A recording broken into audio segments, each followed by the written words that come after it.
fazer sua oração, pedindo que Deus lhe ajude a aguentar a lida bruta. Depois monta e vai pro campo, levando Deus na garupa. O Deus Todo-Poderoso é parceiro do gaúcho. Quando a força no braço já não aguenta o depuxo, é Deus quem sustenta o índio todos os momentos da lida, amigo que o acompanha até depois desta vida.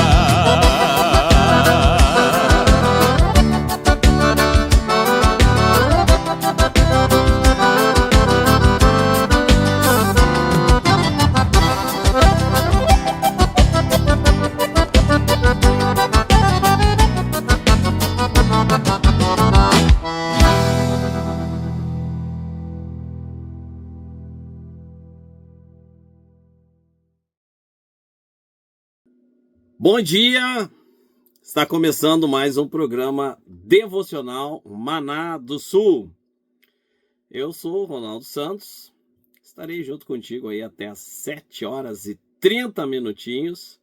Agora são 7 horas, 2 minutos, portanto estaremos aí cerca de 30 minutinhos compartilhando aí a palavra de Deus, fazendo o nosso devocional.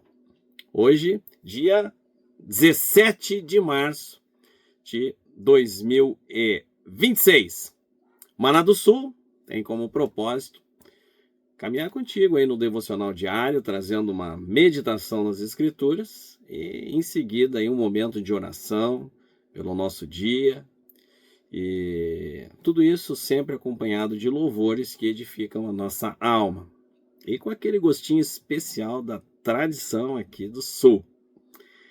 Por isso vamos aí começar ouvindo aí um belo louvor gaúcho, Solta o Cabo da Nau, com Carlos Magrão, cantor Carlos Magrão.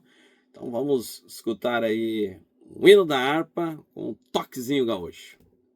Em seguida estamos de volta.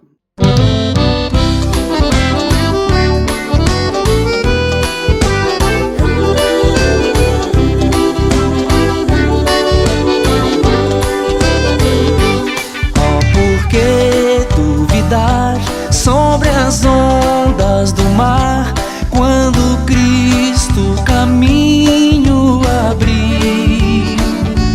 Quando forçado és contra as ondas lutar, seu amor a ti quer revelar. Solta o cabo da nau, toma o remo nas mãos e navega com fé em Jesus. E então tu verás que bonança se faz, pois com ele seguro estarás.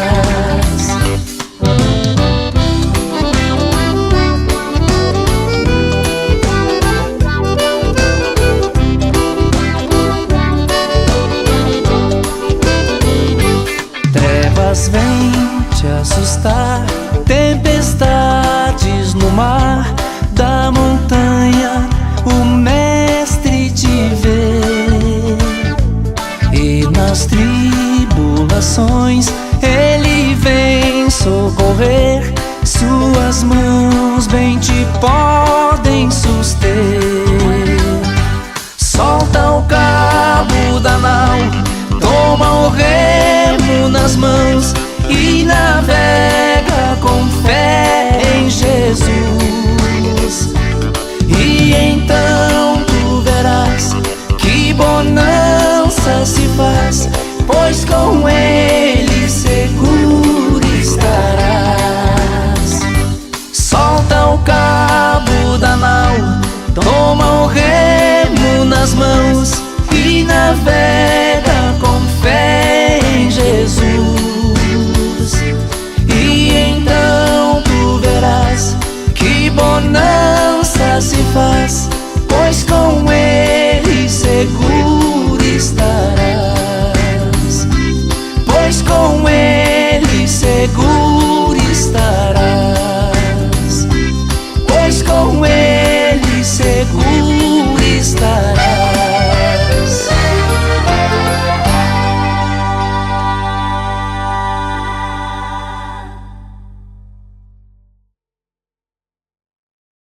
Tá aí, estamos de volta. Você está ouvindo aí o programa devocional Maná do Sul. Acabamos de ouvir aí um belo louvor na voz do cantor Carlos Magrão, interpretando aí o conhecido hino 467 da harpa cristã. Bem, meus irmãos, a partir de agora nós vamos entrar aí no nosso devocional e hoje nós vamos iniciar uma reflexão muito importante sobre a situação do ser humano diante de Deus. Até aqui os nossos estudos anteriores, eles meditaram profundamente sobre o amor de Deus. Nós vimos, por exemplo, aí o que é o amor de Deus incondicional, a justiça desse amor, misericórdia desse amor. E nós refletimos também sobre a maior manifestação do amor de Deus na pessoa de Jesus e na sua obra do seu sacrifício ali na cruz do Calvário. Nós aprendemos que no Evangelho, Deus realizou algo extraordinário. Aquilo que era condenação, nós vimos no Evangelho que aquilo que era condenação, Jesus tomou para si. E a justiça perfeita de Cristo, ele imprimiu em nós, imputou em nós. Em outras palavras, Cristo ele assumiu a nossa condenação e nos concedeu a justiça que era dele. Então, ele morreu em nosso lugar, cumprindo a justiça divina e abrindo o caminho da salvação. Mas surge, então, uma pergunta muito importante, que é o que nós vamos tratar agora nessa segunda fase do nosso estudo, né? Digamos assim, nesse segundo capítulo. Como é que acontece isso na prática? Como é que essa justiça de Deus vem para nós? Qual é, afinal, a verdadeira situação do ser humano diante desse amor de Deus? É necessário compreender como a misericórdia de Deus ela nos alcança. O Evangelho, a Bíblia, né, revela no Evangelho que a graça ela é oferecida a todos, mas ela não é automática. Ela não se impõe à força sobre ninguém, ou seja, ninguém é obrigado a pegar a graça de Deus. Deus não obriga ninguém a viver com ele. E também ninguém vai entrar amarrado no céu contra a sua própria vontade. Quem não quiser ir para lá, não vai. Então, ninguém vai ser obrigado a viver a eternidade com Deus. Ninguém. Lá no céu, ele não quer ninguém rebelde, obrigado, com cara brabo, porque não quer estar no céu, que odeia a lei de Deus. Não. A própria Bíblia nos ensina, né, que no céu não entra pecado. O mundo vindouro, a realidade eterna preparada por Deus, ela não pode abrigar a rebelião, a maldade, a injustiça, a mentira, o engano, a falsidade. O livro do Apocalipse, inclusive, ele apresenta uma lista clara daqueles que não participarão dessa realidade. Por isso, torna-se fundamental nós entendermos como o Novo Testamento resolve essa questão. E é exatamente isso que começaremos a estudar agora daqui para frente, né? E a primeira pergunta que a gente lança, né, e que nós precisamos responder é esta: qual é o maior problema da humanidade? Qual é o maior problema da humanidade, né? Muitos acreditam que o grande problema da humanidade é a falta da educação. Tem gente que está botando culpa na educação. Outros pensam aí que o maior problema nosso é a segurança pública. Muita gente culpa os políticos e o Estado, né? A gente vê aí, né, os políticos do lado de cá, política do lado de lá, que se botar alguém assim, vai arrumar tudo, né? Bem, há também aqueles que atribuem os seus problemas à sua família, né? Aos próprios pais, ou outros ao ambiente social em que cresceu, ou circunstâncias da sua vida, né? Outros ainda colocam a culpa no diabo. Não, ó, o problema da humanidade é o diabo. Né? Muita gente que coloca... O nosso problema é o diabo. Mas a Bíblia apresenta uma resposta diferente. Ela aponta para a verdadeira raiz do problema humano. Enquanto a raiz da doença humana não for tratada, qualquer solução será apenas paliativa. Como um analgésico ou um antitérmico aí que alivia sintomas, mas não cura a enfermidade. Por isso, nesse novo capítulo do nosso estudo, nessa nova fase, nós vamos examinar aquilo que a Bíblia revela sobre a verdadeira condição espiritual da humanidade. Muitas vezes nós pensamos que somos totalmente livres, que nós controlamos a nossa vida ou que dominamos as nossas decisões. Na verdade, nós achamos que nós estamos no topo da existência humana, no controle da nossa própria história, né?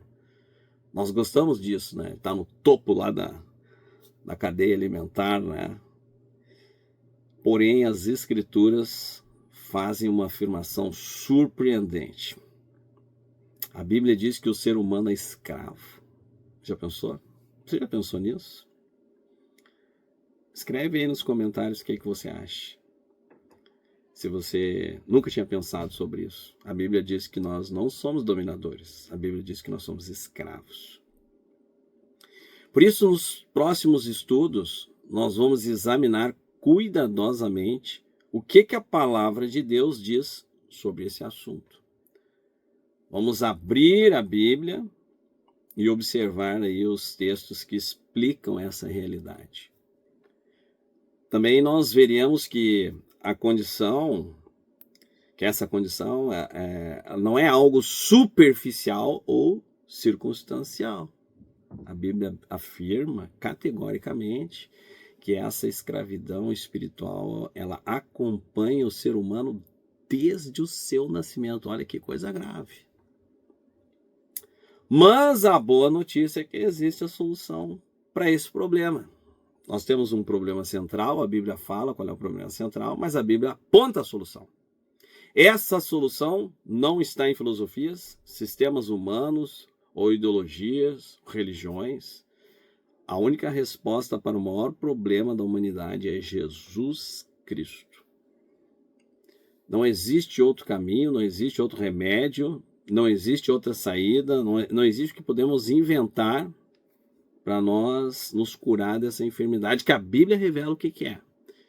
Por isso eu te convido, né, a permanecer com a gente agora nessa segunda fase. Eu tenho certeza que essa próxima fase nós vamos começar a desvendar passo a passo aquilo que a Bíblia revela sobre essa condição humana e como nós temos a cura através de Jesus Cristo. Então, a partir de hoje, né, vamos entrar nessa nova fase.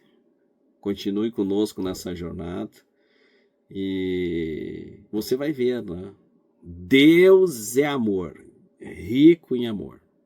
Quanto mais você se aproximar de Deus, você vai ver que Ele é puro amor, né?